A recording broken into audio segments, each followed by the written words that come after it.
አዎች ተላላኪ ነው መቼም ካሁን በኋላ ማለት ነው ልክ ነው ምነግሮ ዛሬ ተላላኪ ትሆናለ አሁን ዩቱበሮች ማለት ነው እንዳሁን የሆነ ሰውየው አለ ሀብታሙ ማን ነው የሚባለው ይሄ ሀብታሙ አያሎ ይባላል የሆነ ሰውየው አለ ስለ ትግራይ ጥላት ዋና ትግራይ ጥላት እሱ ነው ዩቱበር ማለት ነው ሀብታሙ አያሎ አይደለም ሀብታሙ ወልደማሊ የሚባላል ስሙ ማለት ነው ዩቱበር ነው እሱ ግን ምንም አያውቅም አብይ ይላል አብይ ኦሮሞ ነው ስልጣን ዛሬ ከሆነ 10 አመት በኋላ አብይ ከወረደ ማን ነው ስልጣን የሚያዘው የኛ ነው የሚያዘው መልሶ ማለት ነው ወይ ጀዋር ያዛል ወይ ጃልመሮ ወይ ጃልጉልቾ ወይ ጃልሰኝ ይሄ ካይሆንም ትግራይ ህዝብ ነው የሚያዘው እናንተ አማራ ተላላኪ ትሆናላችሁ እንጂ መልሶ አሁን በኋላ 100 አመትም ስልጣን ማግኘት አልችልም ትግል የለውማ የታለ የአማራ ትግል እናንተ አሁን ትግል ላይ ያላችሁ እንዴ ትግል የለውም ትግል ታግሉና ስልጣን ያዙ ዝም ብሎ አብቹ ትላላችሁ ዩቱበሮች ሚዲያዎች ሙሉ የአማራ መልስ የአማራ እንትን መመለስ አልችሉም እንደዛ ነገር ማለት ነው አሁን ነገ ታያላችሁ ምርጫ ነው አይደል ማንንም ሌላ ሰው መርጦ አይደለም ብልጽግና ነው መርጦ ምርጫ ከተደረገ ሁሉም አምፖል ነው መርጦ ሁሉም ኢትዮጵያ ውስጥ ያሉ ማለት ነው ማንንም ኢዜማ አይመርጥም ማንንም ሚዛን አይመርጥም ኢዜማ ከምርጫ በኋላ እስር ቤት ይገባል ጭራሽ ይነግራሉ ይሄ እስር ቤት ውስጥ ነው የሚገባ ብርሃኑ ነጋ ዛሬ አብይ ጋር ጨፍራል አይደል ታያላችሁ ምርጫ ከጨረሰ ብርሃኑ ነጋ አንዳርጋቸው ጽጌ ወሮኒ ትላንትና በፊት 2 ሳምንት በፊት አሜሪካ ባንዲራ እንቃጠላለን ስትል ምርጫ በኋላ እስር ቤት ትገባላችሁ እናንተ ማለት ነው እነ ብርሃኑ ነጋ ሌሎችም የተቋሚ ፓርቲ እስር ቤት ትገባላችሁ እነ ጀዋር መሐመድ እነ በቀላ ገርባ እነ ሐምዛ ቦረና ይፈታል ግን እናንተ እነ ኢዜማ ጨበርባሪዎች የኢሳያስ አፈወርቂ ተላላኪዎች እስር ቤት ትገባላችሁ እናንተ አሁን ነው ምነግረው እኔ እርግጠኛ አሁን እናንተ አብይ ማሻነፍ ወይ አገር ስልጣን መያዝ ኢትዮጵያ ማስተዳደር የት ጭንቅላት አላችሁ እንደ እንደዛ ጭንቅላት የት አለ ዝም ብሎ የተቋሚ ፓርቲ ስም ብቻ ነው ግን አማራ ህዝብ ታግሉ ትግል የለውም እናንተ ትግል የለም ትላንትም ራሱ የቄሮ ትግል ነው አብይ አህመድ ወደ ስልጣን አመጣውት የኛ ትግል ነው የጀዋር ትግል ነው የዲያስፖራ ኦሮሞ ትግል ነው የቄሮ ፊቀሬ ትግል ነው አብይ አህመድ ወደ ስልጣን አመጣውት ወያኔ ወደ መቀሌ ያስገባውት እናንተ ትግል ትላንትም ትግል የለም ዛሬም እናንተ አብይ ተላላኪ ነው ግን አሁን አብይ ከተወረደ ስልጣን ይያዛል ማያት አልችሉም ስልጣን በአይን ማያት አልችልም አሁን በኋላ አማራ ህዝብ ማለት ነው ታግሉ አብይ አትልም አብይ ቀዌ ስላለ የመሳራ እንትን ስላለ መሳራ ስላለ ፖሊሶች ብዙ ስላለ በቃ እናንተ አብቹ ትላላችሁ ሙሉ ዩቱበሮች ማለት ነው የኛ ግን ሁሉም ፌስቡክ ዘግቶ የኦሮሞ አክቲቪስቶች የኦሮሞ የኛ ህዝብ የሆነ ነገር እንዳስተላልፍ ዩቱበሮች የኛ ይዘጋል የኛ ፌስቡኮች ይዘጋል በቃ እናንተ ብቻ ነው ዩቱብ ላይ የሚጮው አማራ ግን ትገሉ ላይ ራሳችሁ ማለት ነው ስንት ሰው ወጣ እናንተ ስንት ጀግና አጣ አማራ ህዝብ ለምን አይታገልም እናንተ ጀግና እንደ አምባቸው መኮንን እና አጻምኖ ጽጌ ዛሬ እስከንደር ነጋ ንጹህ አማራ የት አለ እስከንደር ነጋ እኮ አማራ ቁልቁሉ እስከንደር ነጋ ነው እኮ እናንተ እስከንደር አይጠቅም ምናምን ትላላችሁ ግን እሱ ትክክለኛ አማራ እሱ ነው እስር ቤት ስንት ጊዜ ገባ እስከንደር የመለስ ጊዜ አሁንም ተመልሶ የአማራ ህዝብ ብሎ እስር ቤት ውስጥ አለ ግን ሌሎቹ እንደ ብርሃኑ ነጋ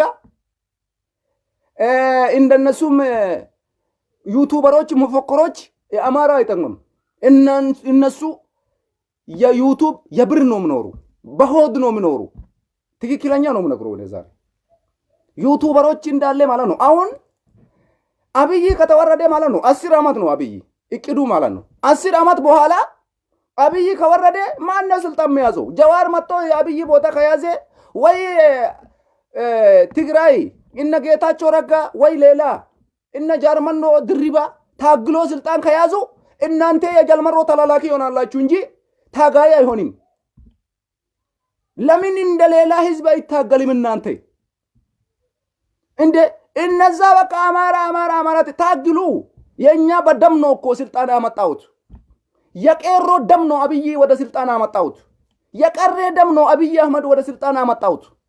ግን እናንተ ትላንትም ትግል የለውም ዛሬም ትግል የለውም። የአብይ ብቻ እንዳለ ሚዲያ ዮይ አማራ ሚዲያ ሙሉ አጨብጫቢ አብይ ያሻንፋል። 100% ደግሞ ያሻንፈው በ100% ያሻንፋል። ይሄ ምርጫ አብይ አህመድ ሐቅ ነው የምነግረው የአማራ ህዝብ። ግን የኛ አይሳተፍም። ይሄ ምርጫ እንታግላለን እስከ ኦሮሞ መስል መመለስ እስከ የኛ እስረኞች ምፈታው እስከ ፍንፍኔ መልስ ስታገኝ ድረስ እንታግላለን። ተስፋ አይቆርጥም። ትላንትም ተስፋ አይቆረጥኩም፣ ዛሬም ተስፋ አይቆርጥም። ኦሮሞ ህዝብ ታጋይ ነው። 150 ዓመት እየታገልክ ነው። ዛሬ ይሄ አብይ አህመድ የኦሮሞ ልጅ የበሻሻ ልጅ ወደ ስልጣን አመጣውት የኛ ነው። ግን እሱ የኛ ካዴ ስለ ኢትዮጵያ ስለወራ ኦሮሞ ትግል የለውም ምትል ሰው አለ። ታጋይ ነው ኦሮሞ። አሁንም እንታግላለን። ማንም ቢሞት የኦሮሞ ትግል አይቆምም። እና ጫሉ እንደሳ ጀግና አጣ ኦሮሞ። ትላንትም እንደነዲ ገመዳ ጀግና አጣ ኦሮሞ። ዛሬም ጀግና ያጣል። ግን ትግሉ ይቀጥላል። ተስፋ አይቆርጥም። ግን እናንተ አማራ የመጣ ሁሉም ትመስላላችሁ። ትግራይ ከመጣ ትግራይ ትመስላላችሁ። ኦሮሞ ከመጣ ኦሮሞ ትመስላላችሁ። ጉራጌ ከመጣ ጉራጌ ትመስላላችሁ። ታጋዩ ብቻውኑና እንደ ኦሮሞ ህዝብና እንደ ትግራይ ህዝብ ታግሉ።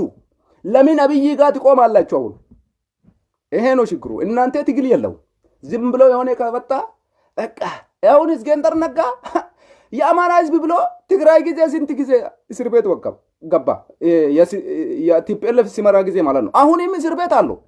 ትክክለኛ እሱ ነው። እኔ የአማራ ጀግና ይወዳሉ። ለምን እንደሆነ ታውቃለህ? ለህዝብ ነው የምታግሉ።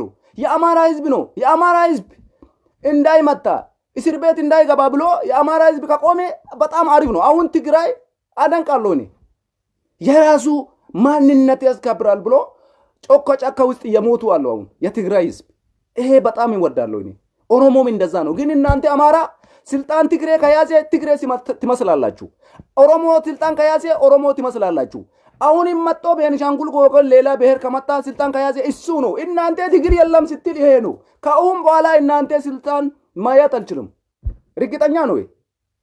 ትግል የለውማ። አሁን እናንተ አብይ ምን አረገ? ለእናንተ ምን አረገ? አንድ መሪ የአማራ ጀግና አብይ ፊት ቆሞ እስከ ዛሬ አለ? እስቲ አሳዩኝ አንድ ሰው። እናንተ አማራ ጀግና ነው ትላላችሁ አይደል? አንድ ሰው አብይ ፊት ለፊት ቆሜ ይሄ ትክክል አይደለም፣ እኔ የአማራ ታጋይ ነኝ፣ ለምን አማራ ህዝብ ላይ እንደዛ ትሰራለህ ብሎ አንድ ሰው አብይ ፊት ለፊት ቆሜ መናገር አልችልም። ከመናገሬ 5 ደቂቃ አይሰጥም አብይ አህመድ ማለት ነው። 5 ደቂቃ የት አለ እናንተ ጀግና? እነ ጻሚኖ ጽጌ እነ አምባቸው መኮንን እንጂነር ሲመኞ እናንተ እኮ ዝም ብለው ነው። ትግል አለ አማራ ዩቲዩብ ላይ ትጮኻለህ። ቲፒኤልኤፍ ትላለህ። ቲፒኤልኤፍ እኮ በደም ነው ትላንትም ስልጣን ከያዘ በደም መንግስቱ አባረረ ወደ እንትኑ ስልጣን ያዘ። ዛሬም ይደግማል። ትግራይ ህዝብ ታሪክ ጀግና ህዝብ ስለሆነ ጀግና ብሔር ስለሆነ ይደግማል። አሁንም ኦሮሞም እንደዛ ነው። ሞት አይፈራም፣ ደም አይፈራም፣ ይሞታል። ትግል ይቀጥላል። ይሄ ነው ኦሮሞ። ትግራይም አደንቃለሁ በጣም ጀግና እንደዛ ነው። ወንዲ እንደዛ ነው። ግን አብይ ስልጣን ላይ ካለ ዩቲዩበሮቹ ሙሉ አብቹ ምን እናንተ ምን ሰርቶ ነው አብቹ ትላለ? ምን አረገ እናንተ አብይ? እሱ ተናገረ እኮ እኔ ለኦሮሞ ህዝብ አይጠቅምም፣ የትግራይም አይጠቅምም፣ የአማራም አይጠቅምም፣ እኔ የራሴ ስልጣን ነው አለ አብይ አህመድ። እናንተ ግን ዛሬ ኢትዮጵያ ሁሉም ኢትዮጵያ ላይ እየቀለዱ አሉ አማራ ህዝብ ስለሆነ እናንተ ከአሁን በኋላ ስልጣን መያዝ እንጂ ማያትም አልችልም። ሽታ ራሱ የለውም። የሆነ መንግስት ከመጣ ታጋይ መሆን ትችላላችሁ፣ ተላላኪ መሆን ትችላላችሁ። ግን ስልጣን መያዝ አልችልም። እርግጠኛ ነው። ይሄ kan የት ትግል አለ? አሁን አማራ ውስጥ ትግል አለ እንደ አማራ ምን አግኝቶ ነው እናንተ? በቃ የሚኒሊክ ሐውልት ከቆመ የኃይለ ሥላሴ ሐውልት ከቆመ አማራ ምንነቱ ተከበረ ማለት ነው። እንደዛ ነው አይደል እናንተ? በቃ እናንተ በሚኒሊክ ሐውልት ነው መሸወዱ ማለት ነው እናንተ። በኃይለ ሥላሴ ሐውልት ሰርቶ ነው አማራ እሚዬ ሚኒሊክ ምናምን ብሎ የሆነ ቁጭ አድርጎ እዛ በቃ እናንተ እኔም ወደዛ ከመጣ እኔም ተላላኪ ትሆናላችሁ ማለት ነው። ግን እናንተ አሚር እኔ ሆነ ነገር አይቶ አላውቅም። አዎ ግን ታያላችሁ ከነገ በኋላ ምን እንደሚሰራ አብይ አህመድ ምን እንደሚደረግ አብይ አህመድ ታያላችሁ። ይሄ ከምርጫ በኋላ እነ ብርሃኑ ነጋ ሌሎቹም የኢሳያስ አፈወርቂ ጋር ቆሞ አገር እየበጠበጡ አሉ። እንደ አንዳርጋቸው ጽጌ ሁሉም እስር ቤት ይገባል። ሁሉም እስር ቤት ይገባል። ታያላችሁ በደንብ ነው የምገባው እስር ቤት። ብርሃኑ ነጋ እስር ቤት ይገባል። ብርሃኑ ነጋ ይታሰራል። አንዳርጋቸው ጽጌ ይታሰራል። ይሄ ምርጫ በኋላ ማለት ነው። ምርጫ ካካሄድ በኋላ ብርሃኑ እስር ቤት ይገባል። እርግጠኛ ነው። ለምን እንደሆነ ታውቃላችሁ እናንተ ራሱ ማለት ነው። አብይ እንደውም ግን አብይ ይሄ ምርጫ 100% ነው ማሸነፉ። 100% በመቶ ዘጭ አድርጌ ነው ማሸነፉ። ምክንያቱም አለ ኦሮሚያ ክልል ውስጥ ሌላ ተቃዋሚ ፓርቲ የለም። ጅማ ላይ የለም፣ አርሲ ላይ የለም፣ ባሌ ላይ የለም፣ ሐረርጌ ላይ የለም። ኦሮሚያ 11 ክልል ውስጥ አንድም ሌላ ፓርቲ የተሳተፈ ምርጫ የለም። እንዴት አያሸንፉም? ምርጫ ካካሄደ አሸናፊ ብልጽግና ነው። እናንተም ታውቃላችሁ። ግን የኛ አሸነፍክ እኔ ነው አሸነፍክ እኔ ነው አሸናፊ ካለ ብርሃኑ ነጋ ጆሮ ይዞ ነው እስር ቤት ውስጥ ነው ከተው አብይ አህመድ። እናንተ እንደዛ ይዞ ጆሮ እስር ቤት ውስጥ አረጋል። ዝም ብሎ ነው እኮ እንደ አብይ ስልጣን እናንተ ስልጣን ይሰጣል ብዮ እጅ ተጫብጨባላችሁ አይደል? የኛ እኮ ኦሮሞ ማለት ሙፈቲ ማለት ነው። የነቂ ህዝብ ማለት ኦሮሞ ህዝብ ነው። እንደ ጀዋር መሐመድ፣ እነ በቀላ ገርባ፣ እነ ፕሮፌሰር መረራ ጉዲና አያችሁ። እነ በቀላ እነ ፕሮፌሰር መረራ ጉዲና ይሄ ምርጫ የኛ አይጠቅምም። የአብይ አህመድ ብቻ ውጭ ተሳስፎ ለምን እንደዛ እናደርጋለን ብሎ ከምርጫ ለቀቆ ወጡ። እናንተ ግን አጨብጫቢዎች፣ የአብይ አጨብጫቢዎች ከነገ በኋላ እንዳላችሁ ወደ እስር ቤት ትሄዳላችሁ ማለት ነው።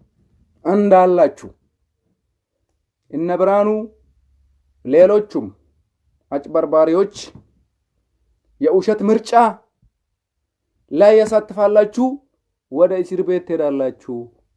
ወይ አብይ 100% አሸነፈ ካለ ዝም ማለት ይቻላል። እናንተ ዝም አሸነፍክ እንኳን ደስ አላችሁ ብቻ ነው እናንተ መልእክት። እንኳን ደስ አላችሁ ብቻ ነው። ግን መጭበራበር እኔ ነው አሸናፊ እኔ እዚህ ስንት ያዘ እኔ እናንተ ተውና ብርቱካን ራሱ ማለት ነው።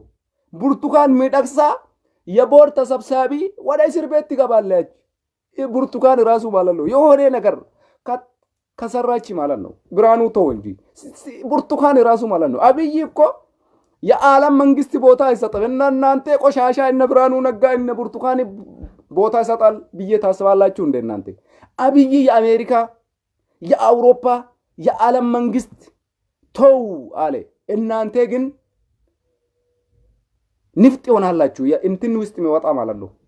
እንደዛ በሶፍት ጠረጎ ወደ እስር ቤት ይከታላችሁ ማለት ነው። እናንተ ወላሂ ጎዋ ነው እኮ። እኔ እኮ በቃ ደስ ይለኛል። ለምን እንደሆነ ታውቃለህ? ጀዋር ይሄ ምርጫ ውስጥ የለም።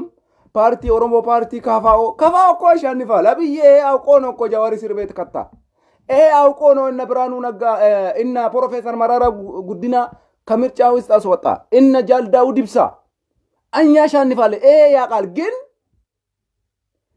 የኛም አሁን በጣም ደስተኛ ነው። ግን ይሄ ምርጫ ካካሄደ አብይ ነው ማሸነፍ ነገ ነው ታያላችሁ። ግን እንታግላለን። ኦሮሞ ህዝብ መቼም ትግል አይቆምም። የኛ 4 ነጥብ አለ። የማንነት ጥያቄ እስከ ተመለስ ድረስ እስርና ሞት እስካልቆም ድረስ የፊንፊኔ መልስ እስካልተመለስ ድረስ ትግላችን ይቀጥላል። ግን አማራ ህዝብ አሁን በኋላ እንትን ነው ምኖሩ እናንተ በዚህ ጥላት ኦሮሞ ህዝብ ጥላት ነው እናንተ። ትግራይ አማራ ከአሁን በኋላ አብረን መሮን አልችልም። አሁን በኋላ ትግራይና አማራ አብረን መኖር አልችልም። ኢማኑ እናንተ መራሱ ማለት ነው። የዩቲዩበሮች የአማራ ዩቲዩበሮች ሀብታሙ ወልደማልዮ ሀብታሙ ወልደ ጎርጊ ነው የሚባለው ሰውየው። እሱ በጣም ኃይለኛ የትግራይ ጥላት እሱ ሰውየው ነው። ዩቲዩበሮቹ ማለት ነው። ሀብታሙ ወልደ መስፈስ ወልደ መስ አይ ዶንት ኖ። ሰውየው የትግራይ ጥላት ዋና ነው። አብይ ደጋፊም አይደለም፣ የአማራ ደጋፊም አይደለም። እሱ የትግራይ ጄኖሳይድ ላይ ሁሉም ጊዜ አብይ በእጅ መጨበጨቡ በጣም ኃይለኛ ጥላት ሀፍታሙ ወልደማን የሚባል ነው ሰውየው አለ የዜማ ዩቲዩብ የሚባል ሰውየው በጣም በጣም በጣም አሳዝናለሁ እሱ ነው والله እውነት ነው የምነግረው ስለዛ ይሄ ምርጫ ለሌላ ፓርቲ ሳይሆን ለብልጽግና ነው ብልጽግ ምርጫ የአብይ አህመድ ነው አሸናፊም እሱ ነው ያሻንፋል እነ ብርሃኑ ነጋ የሆነ ነገር መፈጠር ከፈለጋችሁ እስር ቤት ትሄዳላችሁ እናንተ 2 ቀን በኋላ 3 ቀን በኋላ ወደ እስር ቤት አንተ ተው እና ብርሃኑ ብርቱካን ሚደቅሳ ራሱ እስር ቤት ይገባል አብይ መቶ አሸነፈ ካላላችሁም ወደ እስር ቤት ትሄዳላችሁ እንዳለ ማለት ነው ዲክታተር መቼም ስልጣን አይሰጥም ስልጣን አይሰጥም በምርጫ መቼም የዲክታተር መንግስት በምርጫ መቼም ስልጣን አይሰጥም በቀውና በረሳሳና በእንትን ብቻ ነው የሚሰጠው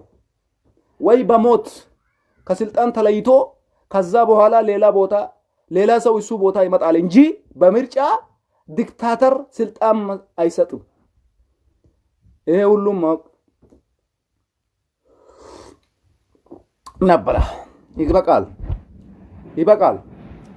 ይበቃል ኡመት አማራቲፍ ኤርጋ ገሲ ደበርሴ ጅር ኡመኒ ከነ ኡመኒ ኦሮሞ አከም ጅርታን ነጋ ከሰኒ ፈያ ቀብዱ በጋ ጅራታ ፊላኖን ጉያ ቦሪ ገገፈሙፍ ደማ ፊላኖ ገገፈማ ጅሩ ከነ ረቲ ኦሮሚያ ከሰና ኖሌ ገረገራ ረቲ ዮ አማ ፌስቡክ ከነ ረላሉ ናኖ አከናቲ ፊላኖን ገፈመ ናኖ አከናቲ ፊላኖን ገፈመ ኮሮጆ ሐሳቡ ቆፋ ዋንጀዱቱ ጅር ገሩ ፊላኖን ኩኒ ፊላኖ ድርቀማቲ ፊላኖ ፉዳተማን ቀብኒ ፊላኖ ቤከምቲን ቀብኒ ኡመኒ ኦሮሞ ከነ ሀርከ ከሳን ቀብ አባን ፈዲ አብዮ ፍለቴ ጅራቹ ጀቸ ፍለቴ ዱአ ሶዳቴ ፍለቴ ረኮን ቀብ ገሩ ዲባን ዲበት ሰጃላቴ ቲሚቲ አብይ ጃላቴ ቲሚቲ ድርቀማሞ ዋን ፍለት ዋን ደቤፍ አምፑሊቲ ኤክሲ ብረካያ ጅራ ጀቹ ኩረኮ ተከለን ቀብ ገሩ ፊላኖን ኩ ነገምቡ አቀበ ሰታ ሀገምቡ አቀባ ዋንጀሩ ላሉ ቱረ ጅራ ጀቹ ከናፊ ኡመኒ ከና ወራኒ ከሰን ወራኒ ድብልሱማ ኦሮሞ ራያን ኢትሳ ብያ ከሰን ጀቹዳ ወቦን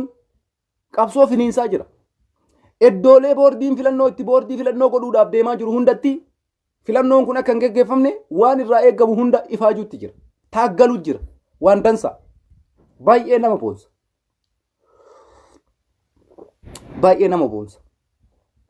ባይኤ ነመ ቦንስ ወቦ ወንቲ ጅሩ ዋን ጉዳ oso akka wobon goda jiru kana qeerroo waliin godhe qarree fi qeerroo waliin goote sila filannoon kun hin geggeeffamu ture garuu ammas abdii qabna hin geggeeffamu jenneetuma taasfaa goone ta'a jirra guyyaa takka guyyaa guddaa qabna sa'atiin takkattiinuu guddoodha jaran guyyaa takka dhiisi sa'atiin takkattiin guddoo waan rabbiin kun dalaguun beeynu ammas taanaan hangara kiyyaa filannoon kun hin geggeeffamu jedheetuma eegaa jira yoo ka geggeeffamullee taate wanni takka wanni ni bu'aa fidu hin jiru filannoon godhameef jijjiiramni dhufu hin jiru filannoon godhamee bu'aan fidu takka illee hin jiru kanaaf oromoon akkuma isiniin jedhe ummata amaaraa ergaan an dabarseef amaariif kiyya oma suuqii dhayxee itti waa bitattu malee amaariif akkasii perfektii sanii beeyta noormaa waan akkasii deemtee suppermaarkettii magaalama keessa deddeemtee yeroo hoteela qabattu akkasii sanii malee amaariif internaashinaali akka jarri isaanii sanillee naasofnu haa ta'u garuu yaada kennannu ingalaaf wanni nu jedhaa jirru jaraaf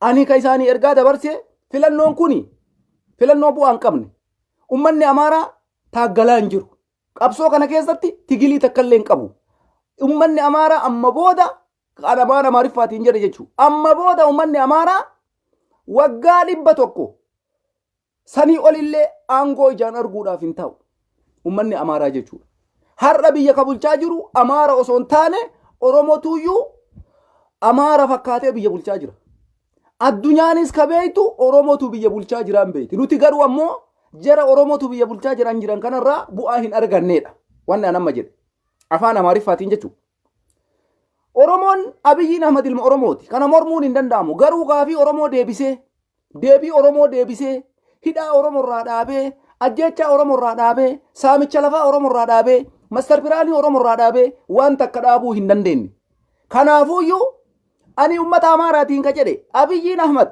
oromoodha har'as taanaan ilma oromootu isin ergataa jira jeen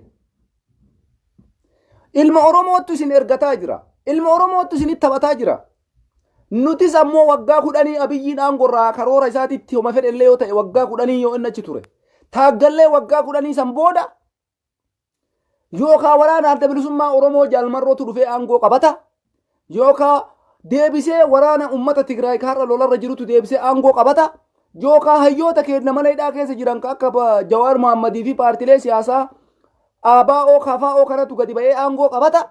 Ummanni Amaaraa amma booda waggaa dhibbattillee aangoo ijaan arguudhaaf hin teessanii jedheen jechuudha afaan Amaariffaatiin.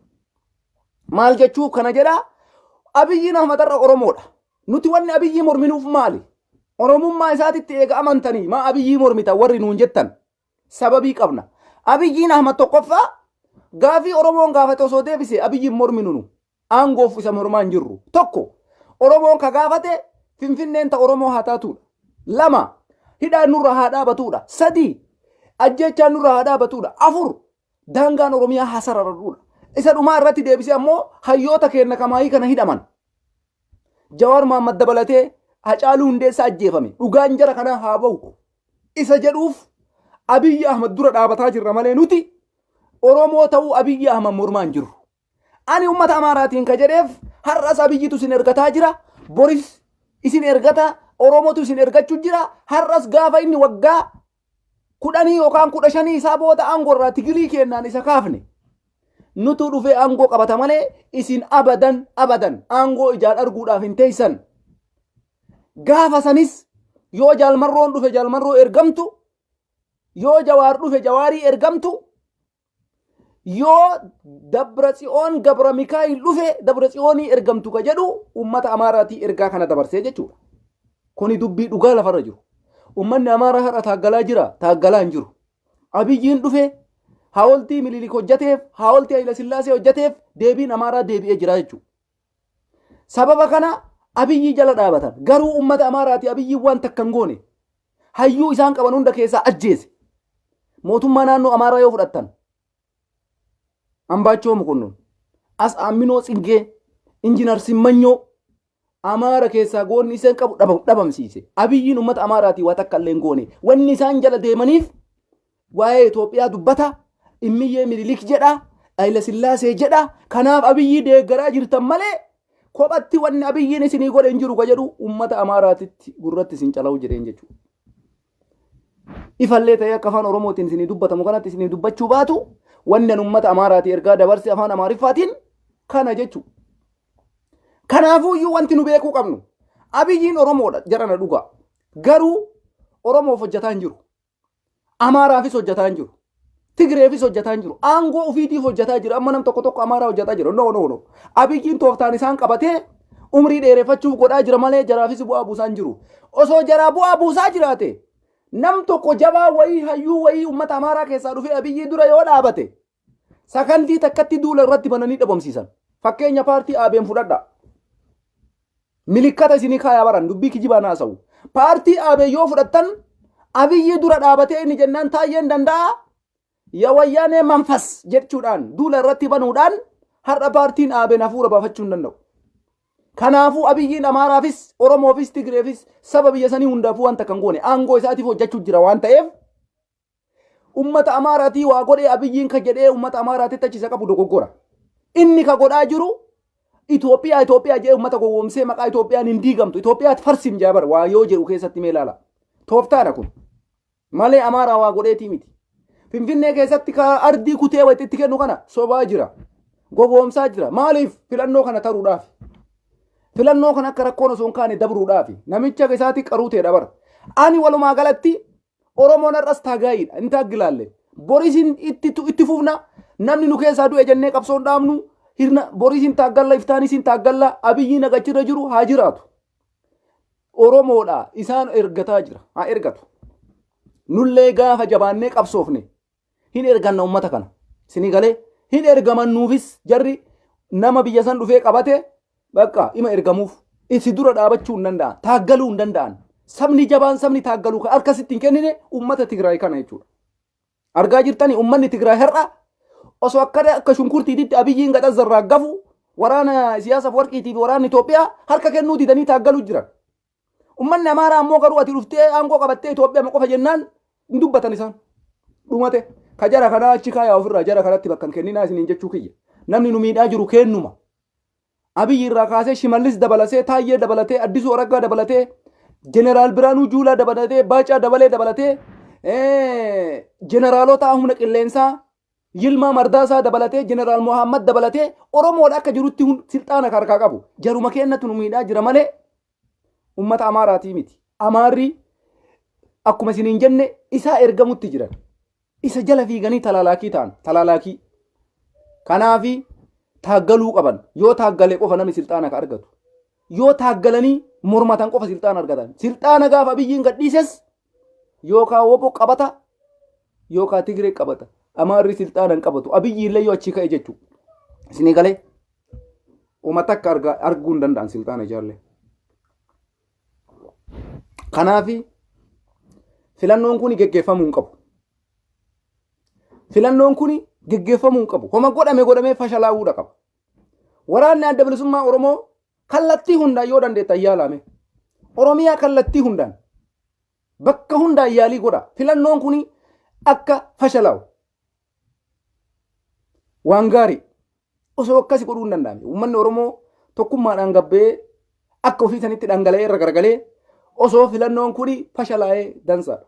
Garuu yoo filannoo kana har'aaf bor keessatti waan tokko gootanii fashaleessuu baattan filannoo namni hinjifatu Abiy Ahmed biltsiginnaadha. Shakkii takka illee hin qabu. Maaliifi bakkee sharaan dhaabamee meeshaan filannoon keessatti kaardiin guuramu saamsamee sharaa jalatti bakka taazzabiin jala dhokatu jala jiru. Bakka milishaa ganda keessaatitti milishaan qawwee dhaabatee sharaa san duuba dhaabata. Wayitaati oseentu akkanuma qubaan namatti mul'isa. Baran jara nawaan isin ajaa'ibu. Filannoo Itoophiyaa bara 1997 keessa yeroo san biyya jira.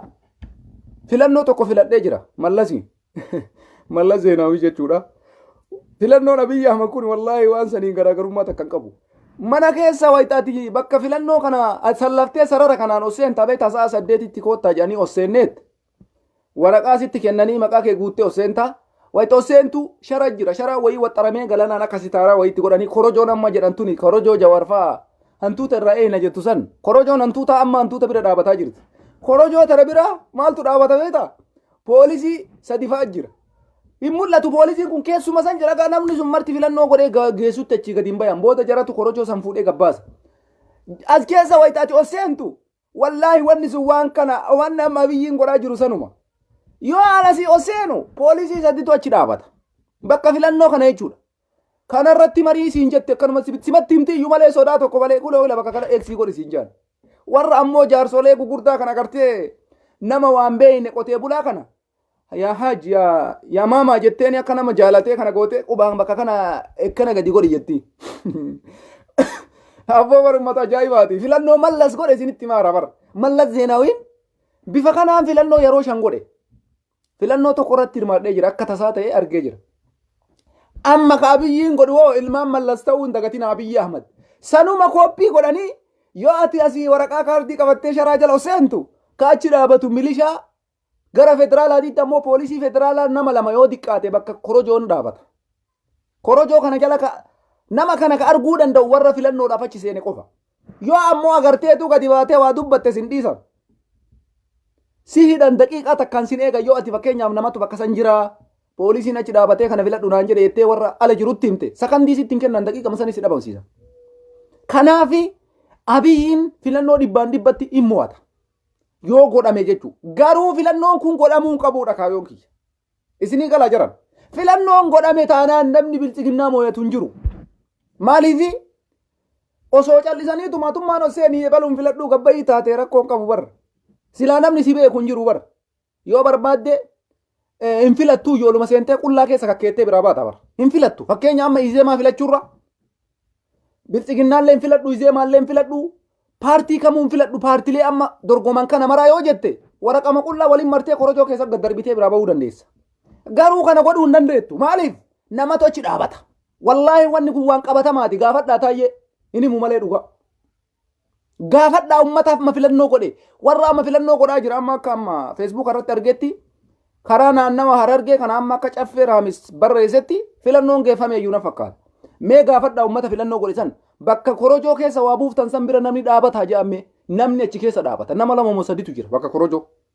sanumaanuu iyyuu kunoo abbichuun kanaa bakka kanatu isin jaan ampuulii masitti argisiisan ampuulii kana bira mari isin jaan dhumate akkamitti injifachuu deemta tayyib tasumallee yaadamu filannoon geggeeffame Itoophiyaa keessatti mootummaa san achi jiru san filannoon mo'adhaan tajjarana soba kun an dhugaa rabbii isinitti hima amma kana sabbara filannoo Abiyyiin Ahmed geggeessuu qabu guyyaa borii filannoon kun milkaa'uu qabudha edana har'arraa kaasanii haga filannoon kun bor jalqabutti Oromoo waan tokko godhuudha qaba yoo dhugaa falmataa jiraattan yoo dhugaa jibbaa filannoo kanaa qabaate ummanni biyya keessa jirtan waraana adda bilisummaa Oromoo deeggara WABON har'aa ofiitti tattaafataa jira iddoo meeqatti dhaqee bakka isaan filannoo geggeessuudhaaf qophaa'anitti jalaa balleesse batabbo WABO kiyya jiraadhuati abdii sabaa inuma bilisoomtan jabaadhaa taaggala taasfaa muratina hinjifachuu kaatanii jirtan ila qarqararra jirtan abshir isini namni mo'achuudhaaf deemu kanaafi osoo har'a ummanni keenya waan waraana adda bilisummaa Oromoo godhu kana tumsee fi waliin dhaabate shakkii takka illee jiru garuu cal jettanii tumaan guyyaa filannoo eegame taanaan abadan jarana tasumallee waan ta'uu miti osoo amma kophaa kee seente akkuma siin jedhe rakkoo qabu osoo poolisiin achi dhaabate ampuul irra marii siin jedhu ka biraa filuu hin dandeessaati hin dandeettu yoo ati ammoo ka gootu taate daqiiqama sanis si qabee achumatti gadiin si bahee poolisii si kenna sanirraa mana hidhaa deemtaati ilaalchi kee ilaalcha shaneeti siin jedhu ilaalcha juntaa qabda siin jedhu dhukkee sirraa kaasu jechuudha kanaaf filannoo Itoophiyaa shawwaduu hin dandeessu nama barbaadde filachuu hin dandeessu nama barbaadde ka filattu yoo poolisii fi taazzaabiin bakka korojoo san hin jirre qofa filannoo Itoophiyaa warri duraan filattanii beeytan yaadadhaa filannoon Abiyyiin geggeessu filannoo Mallasiin garaagarummaa takkallee hin qabu takkallee kanuma waan isiniin jechuu barbaadu waa'ee filannoo irratti jechuudha garuu yoo dhugamaan filannoon kun akka geggeeffamne barbaadde amma sa'a kanarraa kaasaa waa godha ummanni Oromiyaa jirtan ummanni Oromoo hundi waa godha WABONis godhaa jirta yoo si danda'ame ka kana caalatti godhuu yaala homaa sitti nafne godhuu jirta yoo dandeesse ammoo sa'atii kanarraa kaasaa gaboriititti waan tokko godha saniin alatti filannoon bor godhamnaan korojoo hatuun shakkii takkallee hin qabu hatee ka injifatu garuu Abiyyiidha warroonni akka Izeemaa paartileen siyaasaa akka Biraanuu Naggaa Andargaachoo Tsiggee jarri kun filannoo booda ni hidhamu qabadha kanallee filannoo booda Biraanuu Naggaa mana hidhaa ni seena Andargaachoon Tsiggee ni hidhama sababni hidhamaniif maali Abiyyiin filannoo achi barabbaree akka godhee maali jiru hin dhiisu Abiyyiin Ahmed kaleessa amma affeeree hoteelatti affeeree baga dhuftan paartilee siyaasaa hundi keessan yoo filannoo tashannafe akkana goonaa yoo akka godhe paarlaamatti wal agarra isoo baabar namni Abiyyii waliin fotoo ka'ee jiraate kamtu jira jira namni Abiyyii dhufitti as qabee hammatee wajjiin fotoo ka'ee isa waliin jiru kamtu jiraarra hin jiru tokkochi namni Abiyyiin ufitti qabee faarsee taanaan sii dhumattee jirti nama jechuun nama isarraa fagaatee agarraatitti ka lubbuun jiru jara kanan argitaniimi warra akka Izeemaa kana Andargaachoo Tsiggee Biraanuu Naggaa kana yoo Abiyyiin filannoo booda jara kana hidhatti oliin guurin inuma qabadha dubbii kanallee sumannaa qaba kanaafi filannoo kana booda yoo ka filannoon godhamullee taate waa baay'ee arguuf deemna jiran dhugaa isinitti himaa yoo filannoon kun ka geggeeffamu taate ummanni keenyatti lashettanii homaa dadhabdanii akkuma godhe namichi kun filannoo kana ka xumuree hinjifadhe jedhee kalabsatu taate waan ajaa'ibaa arguudhaaf deemtan waa baay'eetu jijjiiramuudhaaf deema waa baay'eetu dhufuudhaaf deema kanallee walumaan eenaa jechuudha akkas ummanni Tigraay ammoo injifataa jira qabsoo dhugaa geggeessaa jiran waraana birgeedii 11 birgeedii 33 moomee qafa daara godhee jira qabsoo jajjabatti jiran kanaafuyyuu amma booda ummata Amaaraatii fi ummanni Tigraay uma fedhe yoo ta'e gara kamiinuu fira ta'anii jiraachuu hin danda'an Itoophiyaa keessatti karama kamiinuu Amaaraaf Tigreen akka biyya lamaa wal lolteetiif ilaaluu isinirra jira jarri kun yoomuu wajjin jiraachuu hin danda'an yoomuu amma booda Oromoon kaleessallee gubata qabdaati kaleessallee madaa qabda ka jara kanaa waliin hin jiraatan jedhe kun amma tokkoffaa rakkoo guddaa sidii galee kanaafi ummanni keenya ummanni Oromoo tigiliin keessan itti haafufu qabsoon keessan itti haafufu waraanni adda bilisummaa Oromoo jabaatee jabeessaa ummanni keenya ummanni ala jirtan bira dhaabbadha afaan bichatti nafina waraana keessanii waa godha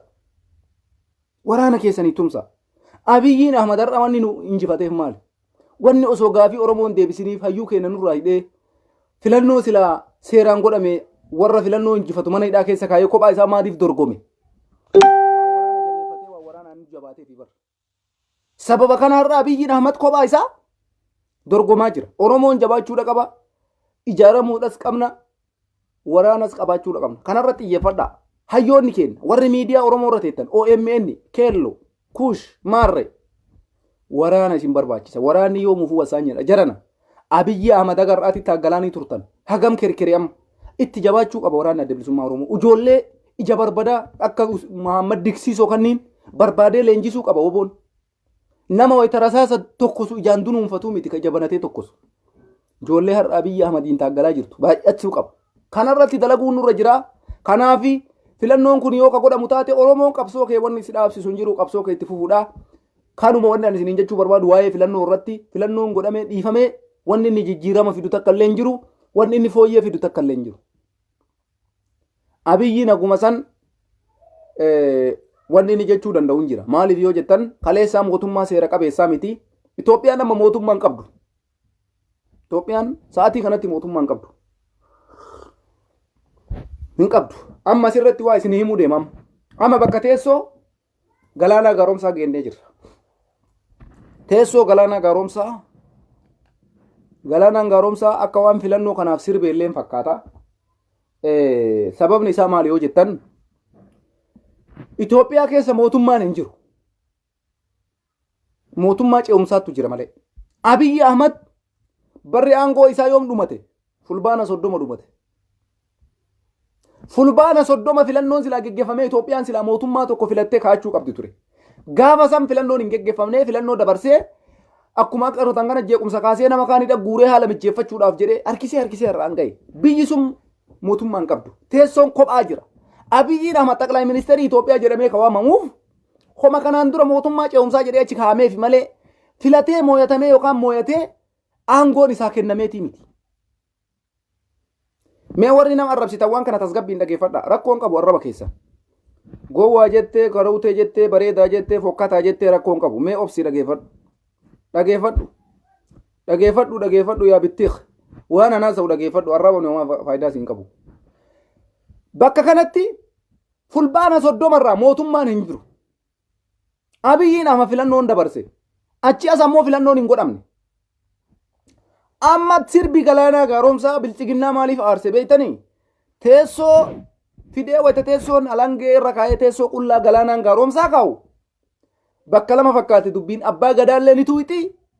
Itoophiyaallee ni tuuti. Itoophiyaanis mootummaa filattee hin qabdu. Abiyyiin mootummaa ce'umsaa ture. Akka mootummaa ce'umsaa ture filannoon geggeessine. Amma Abiyyiin teessoo kanatti dhufuuf deema jechuu laala.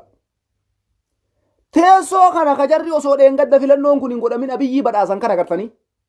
Teessoo kana teessoo galaanaan gaaromsaa ittiin sirbe kana ummanni har'aaf bor Abiyyi Ahmed yoo filattanii jettan isintuu teessoo kana Abiyyiitti kennee jechuudha. Argitee teessoon kun amma filannoo kanaan abbaa argachuu deemaa jira. Sababiin isaa Abiyyi yoo ummanni sagalee kenneef osoo nuti asiin morminu yoo filate haa qawween filatu gara kamiinuu haa filatu mootummaa Itoophiyaa ta'ee waggaa 5 bulchuudhaaf karoora waggaa 5 argataa jechuudha. Kanaafuu teessoon galaanaan itti sirbe nama argachuuf deema. Kanaaf filannoon kun geggeeffamuudhaan qabu sila. Filannoo kana ummanni dura dhaabbachuudha qaba. Filannoon guyyaa borii godhamu Abiyyi Ahmediif wasaanyii ture. Bilchiginnaadhaaf wasaanyii ture. Garuu yoo dandeessan fashaleessaa jiran. Yoo dandeessan filannoon kun akka hin godhamne Jala. Abiyyiin sagalee argate taanaan parsantii 2 namni 10 yoo filate filannoon kun Abiyyiidhaaf beekamtii inni kennu addunyaa Awurooppaa fi Ameerikaa biratti dhabamsiisee jira beekamtii. Haa ta'u garuu biyya san keessatti filamee jira yoo du'aan ala ta'e malee mootummaa waggaa 5 bulchuu itti fufuu danda'a jechuudha. Seera paarlaamaa Itoophiyaatiin seera biyya Itoophiyaatiin waggaa 5 bulchuu mirga qaba. Filannoo akkana hannaan godhaa jiru kana jechuudha. Kanaafuu filannoon kun fashalaa'uudha qaba. Teessoo qullaa jiru kana akkanuma turuudha qaba. Osoo har'a filannoon kun geggeeffamuu qabaate silaa teessoon abbaan qabu laal. filannoo kana itti dhiiftanii yoo Abiyyiin bor filannoo kana godhe isintu teessoo itti kennaa jira jechuudha. Ummata sagalee Abiyyi kennaa jirutu teessoo Abiyyi kennaa jira jechuudha. Dhugaa yoo beeyte na arrabsu osoo hin taane mootummaan qabdu Itoophiyaan mootummaa ce'umsaa ture Abiyyiin har'a sagalee ofii fudhataa jira kunoo. Harargeen sagalee kennaa jirti. Baale sagalee kennaa jira. Arsiin sagalee kennaa jira. Jimma sagalee kennaa jira. Shawaan sagalee kennaa jira. Salaalee sagalee kennaa jira. Oromiyaa maaliif siilaa akkaya? Itoophiyaatti achi hin tarru mee ofumarraa haa kaanu. Maaliif sagalee kennitaniif isin Abiyyiidhaaf? Maaliif Abiyyii filattan isin? Isintuu teessoo tarakkabaafii jira jechuudha. Kanaafi sirbi galaana gaaromsaa yerooma sirbamee teessoon qabdu Itoophiyaan abbaa gadaas fakkaachuu danda'a. Abbaan gadaas har'a hin jiru jechuu dandeessanii namni Oromoodhaa dubbatu sila waa'ee sirna gadaa Oromoo keessa waa dubbatu abbaa gadaatii. Har'a deebisee ammoo seera biyyuma Itoophiyaa illee yoo laaltan fulbaana 30 irraa kaasee Itoophiyaan mootummaa seera qabeessan qabdu. Har'a quba keessaniin Abiyyii filataa jirtan Oromoo. Yaa uummata keenya. Quba keessaniin Abiyyi Ahmed filachuu jirtan. Ta Facebook irraa sobnuu miti. Ta dhugaa